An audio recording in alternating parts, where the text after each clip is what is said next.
श्रीमद् भागवत गीता प्रथम अध्याय। धृतराष्ट्र कहने लगे, सुन संजय धीमान, कुरुक्षेत्र की भूमि में क्या कुछ होत सुजान, पांडु सुत और सुत मेरे गए युद्ध के हेतु, वीर बुद्धि के प्रेरे, दिव्य चक्षु और श्रुत को कर गए व्यास सम प्रदान, धर्म क्षेत्र की भूमि का पूर्ण करो बखान। श्रीमद् भागवत गीता। श्री ओम नमो भगवते वासुदेवाय। वासुदेवाय विश्वेश्वराय आदि पुरुष अपरंपारी पुरुषाय नमः। प्रथम अध्याय।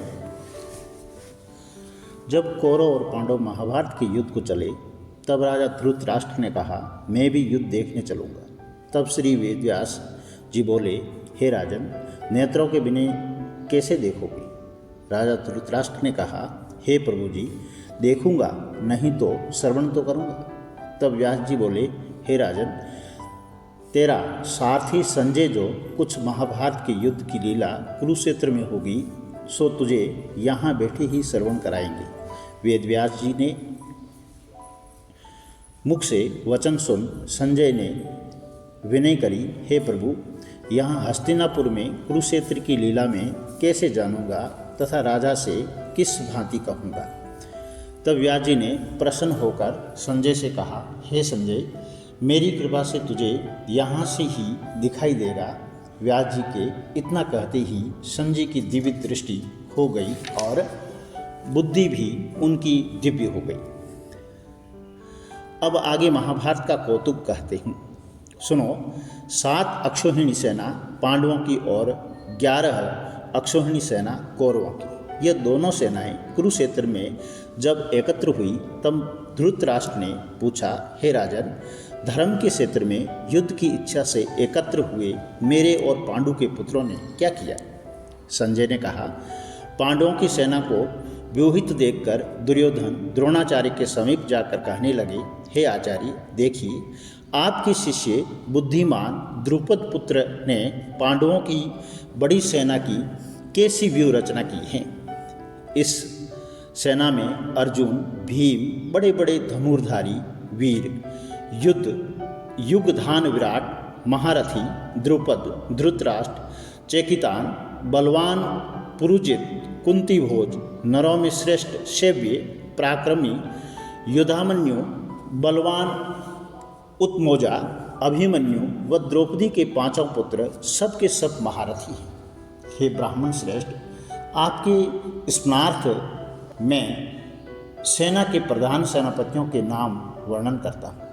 आप भीष्म, कर्ण, युद्ध विजयी कृपाचार्य, अश्वत्थामा, विकर्ण, सोमदत्त का पुत्र भूरिश्रवा और बहुत से शूरवीर मेरे लिए प्राण तक लेने को तैयार हैं। ये लोग शस्त्र चलाने में बहुत चतुर हैं और सब युद्ध विद्या में प्रवीण हैं। हमारी सेना जिसके भीष्म रक्षक हैं, अपार बल हैं, और उसकी सेना के जिसके भीम रक्षक हैं, थोड़ा सा बल हैं। अब आप सब अपने मोर्चों पर सावधान रहकर सेनापति भीष्म की रक्षा कीजिए। कुरु वृद्ध भीष्म पितामह ने दुर्योधन को प्रसन्न करते हुए और ऊंचे स्वर में गरजते हुए शंख बजाया। फिर चारों ओर शंख, नगाड़े, ढोल, गोमुख आदि अनेक बाजे बजने लगे, जिनका बड़ा भयंकर शब्द हुआ। इसके अनंतर सफ़ेद घोड़ों के रथ पर बैठे माधव, श्री कृष्ण और पांडव अर्जुन ने भी दिव्य शंखों को बजाया। श्री कृष्ण ने 5 जन्य और अर्जुन ने देवदत्त नामक शंखों को, और भीषण कर्म करने वाले भीम ने पौडुंक नामक बड़े शंख को बजाया। कुंती पुत्र धर्मराज युधिष्ठिर ने अनंत विजय, नकुल ने सुघोष, सहदेव ने मणिपुष्पक तथा महान धनुर्धर काशीराज, शिखंडी, धृष्टद्युम्न, विराट, अपराजित, सात्यकी, राजा द्रुपद और द्रौपदी के 5 पुत्र तथा महाबाहु अभिमन्यु, इन सब वीरों ने अपने अपने शंखों को बजाया। इन शंखों के भारी शब्द से आकाश और पृथ्वी गूंज उठी और धृतराष्ट्र के पुत्रों के हृदय कांप उठे। हे राजन, अर्जुन ने कौरवों को युद्ध के लिए प्रस्तुत देखकर श्री कृष्ण जी से कहा, हे अच्युत, मेरा रथ दोनों सेनाओं के बीच में खड़ा कीजिए, जिससे मैं युद्ध करने वालों को देख लूं कि इस रणभूमि में मुझे किन किन के साथ युद्ध करना चाहिए। दुर्बुद्धि दुर्योधन से प्रीति करने वाले जो संग्राम के लिए यहाँ एकत्र हुए हैं, उनको देख सकूं। संजय कहने लगे, हे राजन, अर्जुन की बात सुनकर श्री कृष्ण ने भीष्म, द्रोण आदि वीरों के सामने उत्तम रथ को खड़ा करके कहा, हे वीर, संग्राम के लिए उद्धत इन कौरवों को देख लो। अर्जुन ने चाचा, बाबा, मामा, भाई, पौत्र, ससुर, स्वजनों को शस्त्रों से सुसज्जित खड़े देखा और उसने दोनों सेनाओं में अपने ही सब बांधवों को खड़ा देखकर परम दया आर्द्र हो अत्यंत खेद के साथ यह वचन कहे, हे कृष्ण, संग्राम की इच्छा से आप इन अपने बंधुओं को देख मेरे अंग ढीले हो रहे हैं और मुख सूखा जा रहा है।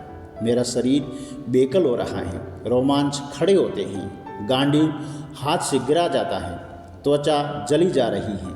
हे केशव, मुझ में खड़े रहने की सामर्थ्य नहीं है। मेरा मन चक्कर खा रहा है और सब लक्षण मैं उल्टे देख रहा हूँ।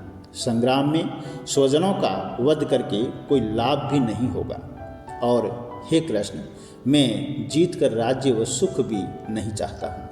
हे प्रभु, हमको राज्य भोग और जीवन से क्या काम है, क्योंकि जिनके लिए राज्य भोग और सुख की इच्छा की जाती है, वे सब संग्राम में प्राण और धन की ममता छोड़ मरने को तैयार हैं। और आचार्य, पिता, पुत्र, पितामह, मामा, ससुर, पौत्र, साले और संबंधी ये सब मुझे मारें तो भी हे मधुसूदन, मैं इन्हें मारने की इच्छा नहीं करूँगा।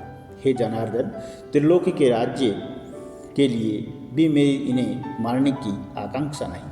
हे जनार्दन, सब त्रिलोकी के राज्य के लिए भी मैं इन्हें नहीं मारना चाहता, फिर इस पृथ्वी के लिए तो कहना ही क्या। हे जनार्दन, धृतराष्ट्र के पुत्रों को मारकर हमारा क्या होगा। इन आतताइयों का वध करने से पाप ही होगा, इसलिए हमें अपने भाई धृतराष्ट्र के पुत्रों को मारना अनुचित है। हे माधव, स्वजनों को मारकर क्या हम सुखी रह सकते हैं। सब लोभ के वशीभूत हैं और कुछ के नाश करने तथा मित्र द्रोह करने से पाप को नहीं देख रहे। कुल नाश को जानते हुए भी हमको इस पातक से क्यों नहीं दूर रहना चाहिए। कुल का नाश करने से कुल के प्राचीन धर्म नष्ट हो जाते हैं, फिर धर्म नाश होने से कुल में पाप बढ़ता है। हे कृष्ण, पाप से कुल की स्त्रियां व्यभिचारिणी हो जाती हैं, जिनसे वर्ण संकर संतान उत्पन्न होती हैं। यह वर्ण संकर जिन पुरुषों के कुल को नष्ट किया है, उनको तथा उस कुल को नरक में पहुंचाते हैं, क्योंकि श्राद्ध तर्पण आदि बंद हो जाते हैं। वर्ण संकर बनाने वाले दोषों से कुल ध्वस्तों के जाति धर्म और कुल धर्म निरंतर नाश हो जाते हैं। हे जनार्दन, मैंने बराबर सुना है कि कुल धर्म नष्ट होने से निश्चय नरक वास करना होता है। हाय, हम बड़ा पातक करने को तैयार हैं, जो राज्य सुख के लाभ से अपने स्वजनों को ही मारने की कोशिश कर रहे हैं। मुझे शस्त्र रहित एवं उपायहीन को रणभूमि में बांध कर डाल दें तो मेरा बहुत कल्याण हो। संजय ने कहा, हे राजन, यह कहकर अत्यंत दुखित होकर अर्जुन ने इसी समय धनुष बाण फेंक दिया और रथ के पीछे पिछले भाग में जा बैठा। प्रथम अध्याय समाप्त होता है। अगले में अपन इस अध्याय का महात्म्य क्या है वह पढ़ेंगे। धन्यवाद।